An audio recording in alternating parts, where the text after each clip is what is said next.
Good evening and welcome to this meeting.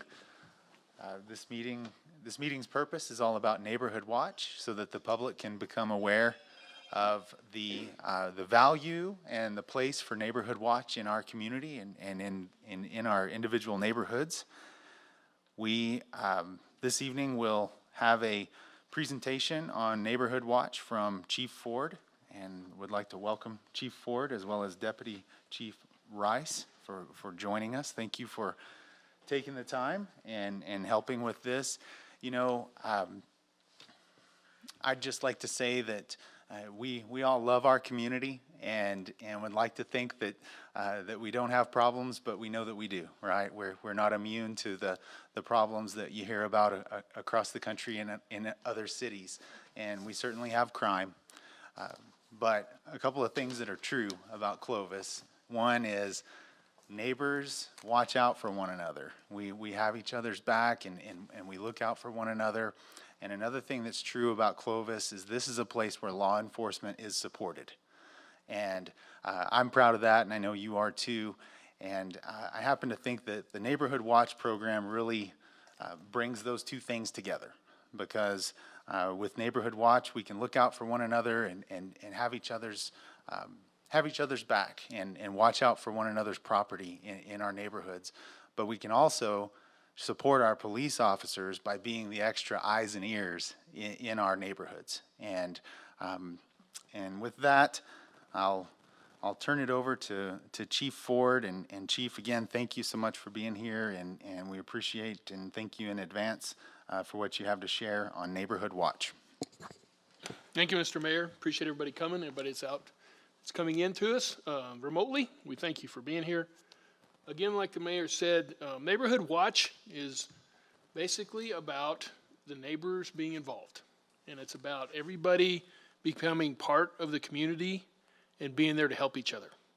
This is a program that's been around for many years. It's something that we had going.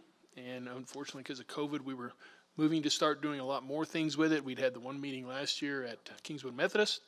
And then unfortunately we went into the pandemic and it kind of stopped a lot of operations and things that went in that direction. But we're wanting the people to understand with the concerns of crime and what's been going on that we need their assistance, their help, and them being there for being our eyes and ears also. Most of you know we now live in very much a digital technology world.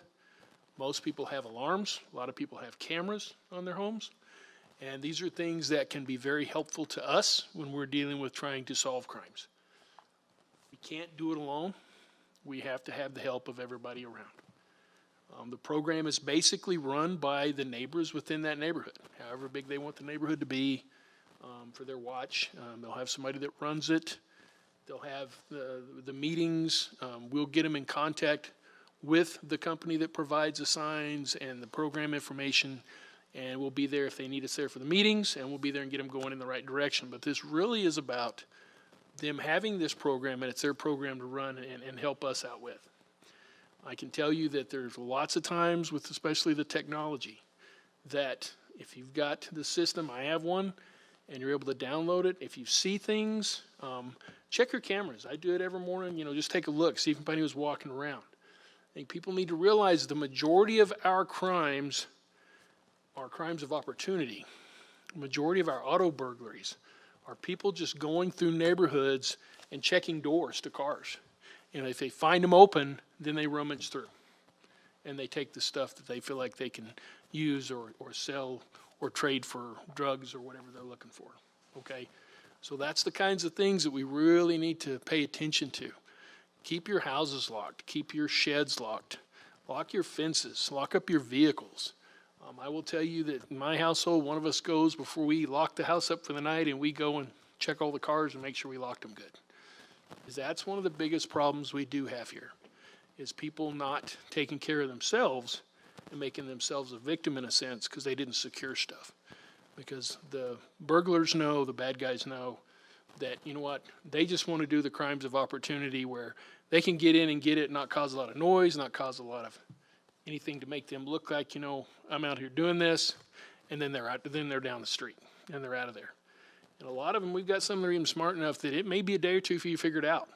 because they're going to go in there and rummage through and then put stuff back, and it may be a little bit for you realize that someone's been in your vehicle. So those are the kind of things we need to work on, and that's what this is about, is getting to know your neighbors, getting to know who lives in your neighborhood, knowing when you see a vehicle that doesn't belong and it keeps coming around, that call the police. Let us come talk to them. Let us deal with it. If we don't know about it, then we can't help with it. You see people in your neighborhood you don't know, or people that are walking around the neighborhood that you know don't belong, because most of us know, for the most part, who our immediate neighbors are and who belongs in that neighborhood. But if they're doing things that bother you or you feel is suspicious, you need to call us. You need to let us know so that we can go and come and help deal with those issues and hopefully curtail some of the crime that we're seeing, or curtail some of the stuff that's going on. Deputy Chief? Whether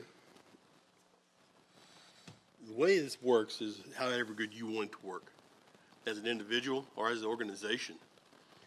We need your voice, we need your eyes, we need you to be out there, because you cover more areas than what we do.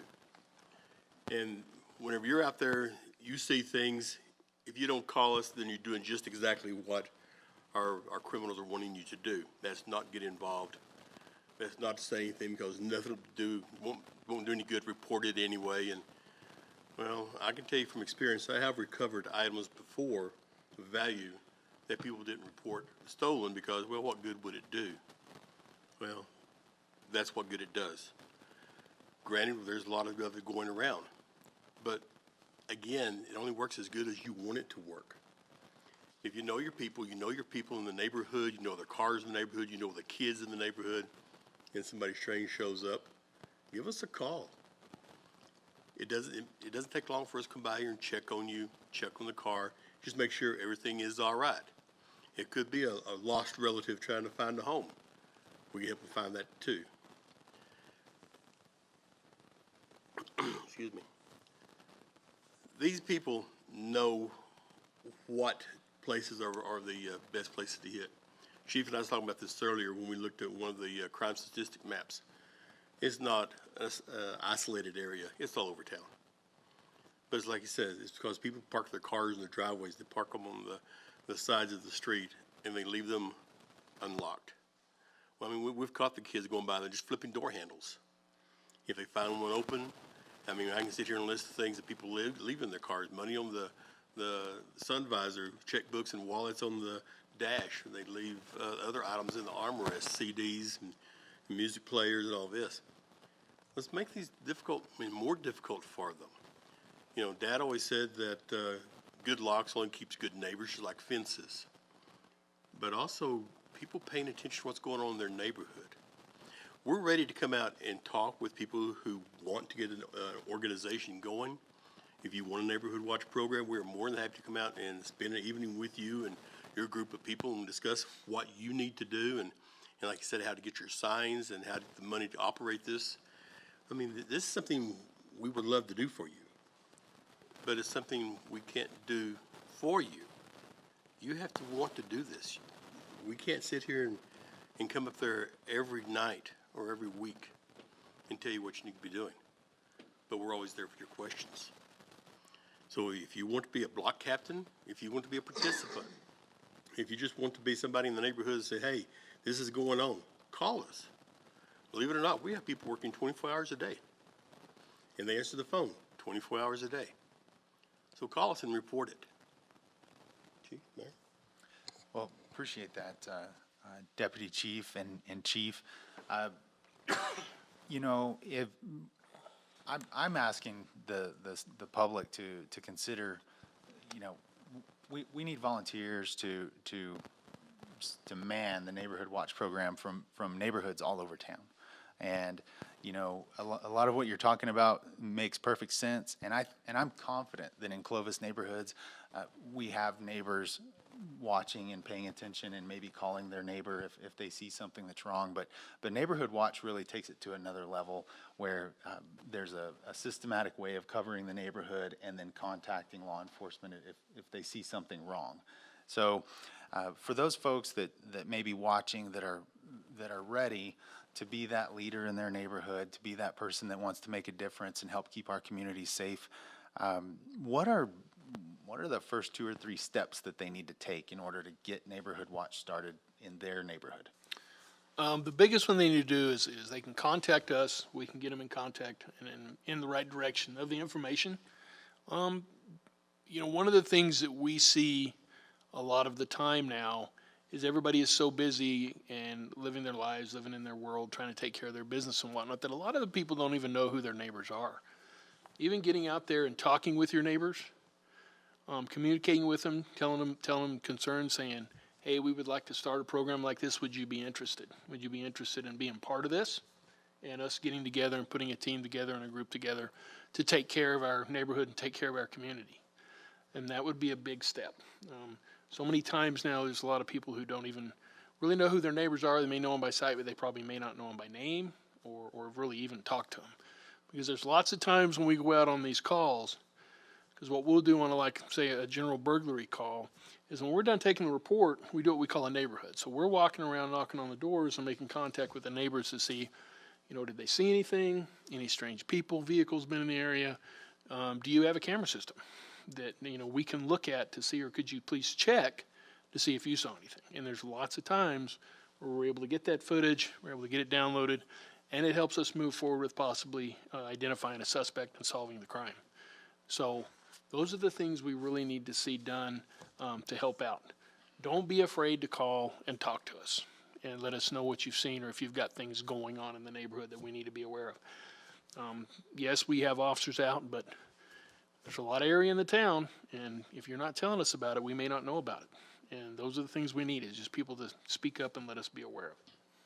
Thanks. Well, for one thing, the crook does not see the people who live there. But they do see our police cars coming down the road. Makes it easier for them to hide. One of the things we'd like to also put out there is that the full presentation that we did, the slideshow that we did last year, is on the city website. So people can log on to the city website and look and give you some more in-depth instructions on how to get involved, what are your other options to do, and also some crime prevention tips. There's also the apps out there you can put on your smartphone. I can't remember what all the names of them are right now, but your neighborhood can join that.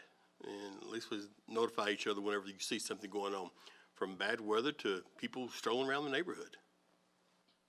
We'll tell you that if you become involved, they learn pretty quick. When they start seeing more and more officers in those areas, they see people they don't want to see. You understand, these are the type of people who really don't want contact with the people in the neighborhood, because then they're going to figure out, they're going to start calling the cops. And that will get those people out of those neighborhoods, because they're going to figure out real fast, hey, these people are keeping an eye on their neighborhood, they know what's going on, and they're calling law enforcement. And they will not want to come to those areas, and we'll get them out of those areas. Chief Ford, Deputy Chief Rice, how many years of law enforcement experience do the two of you have combined? Sorry, We don't to put you on the we don't spot like that. telling that because it makes us really old. Well, The two of us, it's over 70 years. wow. So, first of all, thank you for your service to our community. Appreciate that very much. In your experience over your career, have you seen? Do you have some success stories? Have you seen a neighborhood watch program actually push some of the burglaries and the graffiti and the things like that out of neighborhoods? We have had some successes anywhere where people have become involved, yes. Anytime that the neighbors are involved and they're telling us things, then yes, we've had successes. One that pops to my mind here of recent, and it was actually a neighborhood that was part of a neighborhood watch. I'm not sure if they still are, but it was one where we had a burglary, and then unfortunately the people, and the husband even said it, and this is a good example, he had left the garage door opener in his one vehicle that was unlocked. And the people in there, they hit the garage door opener, and then they stole their vehicle from inside the garage. Now, we ended up recovering that vehicle and all after an incident that the proactive officers were able to locate it and didn't know.